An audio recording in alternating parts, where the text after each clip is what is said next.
Hello everyone, this is the Kia EV5 and I'm here to find out if this is just a bigger EV3 or there's more to it.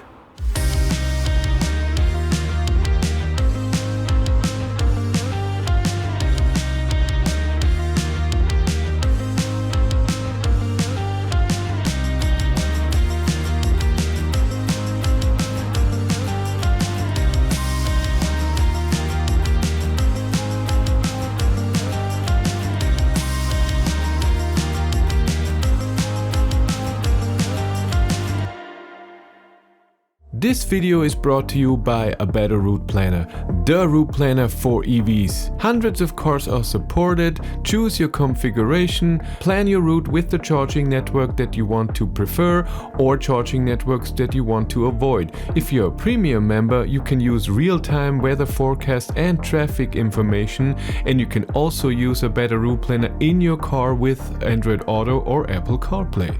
Use the link in the description to support the channel and use a better route planner premium for 30 days for free.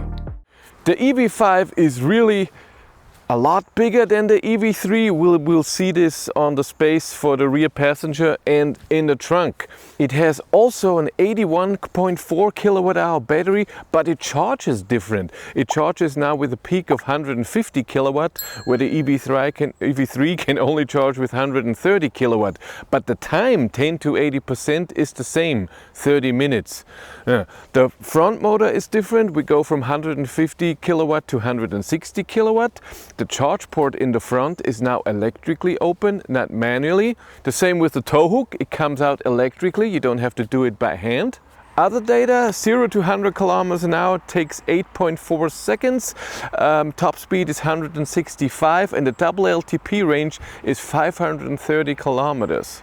AC charging is with 11 kilowatt, but I think as all the other cars from Kia, the EV3, EV4 and so on, they get 22 kilowatt optional. I think this car will get it as well. The trunk is really a lot bigger, especially the second floor. There's a lot of space and you can have a 230 volt outlet here. A normal outlet goes up to 16 amp, which is so cool. You only get it in EV6, EV9 on the rear seats. Here you get it in the trunk. You still have this to open it up, close it up if you want to. We don't have a close button up here, so a lock button, but a close button. To get to the front, you have to open it inside and then open it here like a normal opening for a hood. The trunk is good space. Here is the adapter if you want to use vehicle to load from the charge port. And we have a charging cable in here and there's still more space, which is cool. On the rear seats, we have also something different. So seat heater in the back, and we have 3-zone climate, where in the EV3, EV4 you only have 2-zone climate. I should have two USB-Cs here in the seats as always, and I have so much legroom, 180 centimeters tall, 6 feet. This seat is in my position and I have this much headroom, amazing space. And here's a handle. I can adjust my back here, and right now it's a bit too far in the back, and I can do this. And I can do it even like this if I want to. And it locks in. So I can have it a bit more straight if I want to. Cool. On the front seats, I have this much headroom. Oh my God, is this space. In the door, I have all my window controls, locking, mirror controls, and then here in the door itself, I have seat heating, seat ventilation, and 2 memory seats. Down here, I have trunk opening, parking brake if I need it, and opening the charge port because it's electrical. Steering wheel we're gonna do in a second, and what you have there. Here on the front, I have a USB-C, 2 of them. One can be just charging or data to the car as well, Android Auto, Apple CarPlay. My normal stuff that I have in the other EVs, EV3, EV4 and so on, my temperature and everything, and then up here buttons. Also buttons here in the middle console. I have a bit more space. Down here as well, a bit more space. Charging for the phone wirelessly, 2 cup holders. It's a lot of space, it's nice, and my drive mode button is here on the steering wheel as well. let's get to the controls. Behind the steering wheel on the left, I have indicator and lights. I can switch between auto, day driving lights and low beams. I have my fog lights and my high beam assist and everything. Awesome. On the right, I have my indicator for the back and the front. Behind the steering wheel, I have my regen. I can get to 0 and auto. And I get it out again. And then 1, 2, 3, and then iPedal. iPedal is not active when you start it, and you can also put it in the infotainment system that it's not in there when you go backwards. But it will turn on once you drive for just a few meters, which is cool. On the left of your steering wheel, we have our cruise control and the adjustment for our screen, because I have my everything with the drive, everything with navigation, compass, or when I'm navigating somewhere, when do I have to go to the right, and then assist system where I see if there's a car in front of me and stuff like this.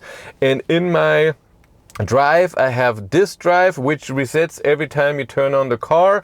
Last charging session, where I can reset myself or when I charge, and then since last reset. And then we have a range calculation, our tire pressure, and the speedometer digital, even though it's here as well. This design can change depending on your drive mode, and the drive mode button is down here.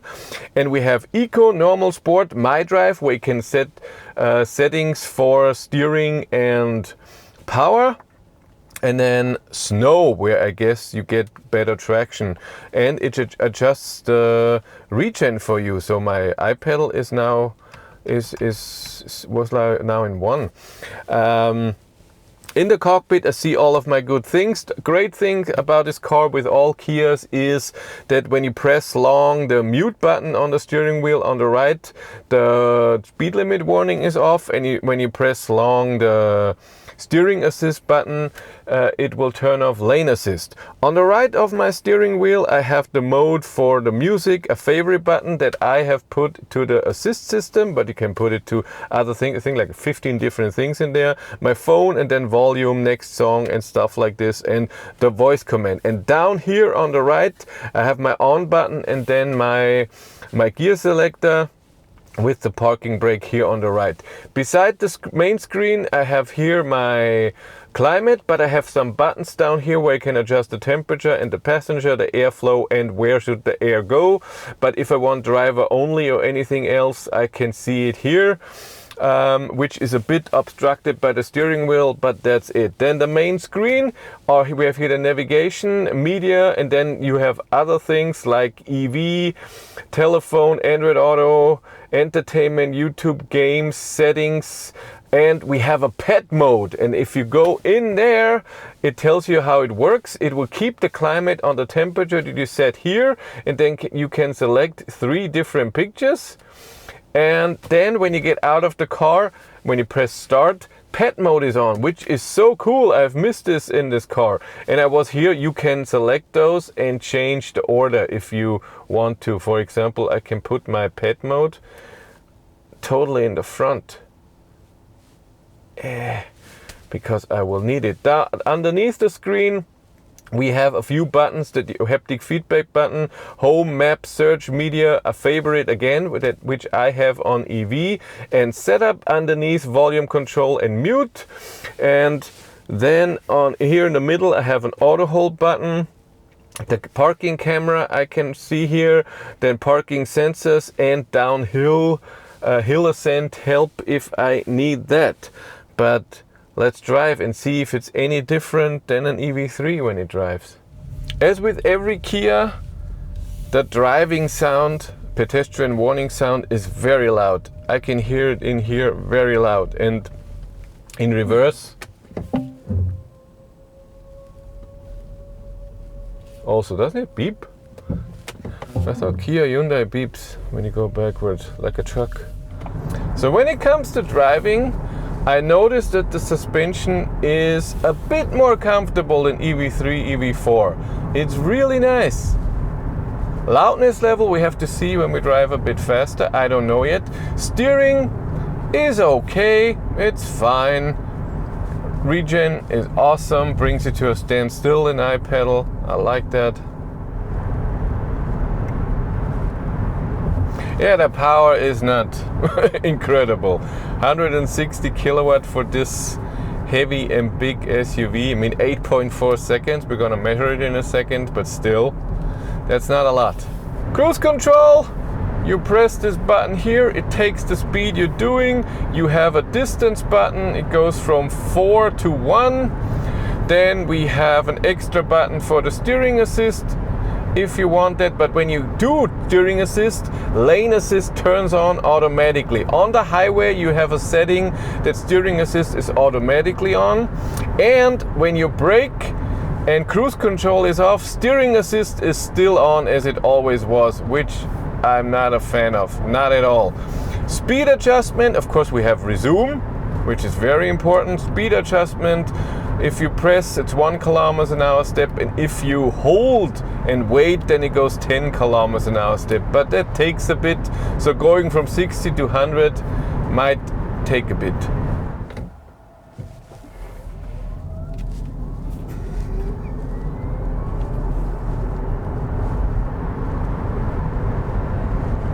All right, so this acceleration is for an EV, this is not very good. I measured 8.24 seconds. That's faster than what Kia says, but this is not a good acceleration. We have front wheel drive and a heavy big SUV. That wasn't good. But now it's highway time. Let's see how the car handles on the highway and what the loudness level is. 130, and I have the same wind noise that I know from other Kias, but I have to do it at my range test to know when I listen to music and podcasts if I still have to turn it up at 130. Right now I can say it's not bothering me, the wind noise, but we have to see. So I'm off to do my power drive, where I drive a bit faster to see how the car handles. But Kia EV5, it seems like a great idea if you need more space, if the EV3 is just too small for you. Not very powerful EV, the range is not extraordinary, charging is not amazing, but it does its thing okay. You have a nice little features like seat ventilation and the new pet mode, which I love. You have great regen, power is not incredible, but overall it's okay. Thanks so much for watching, have a great day and take care, bye.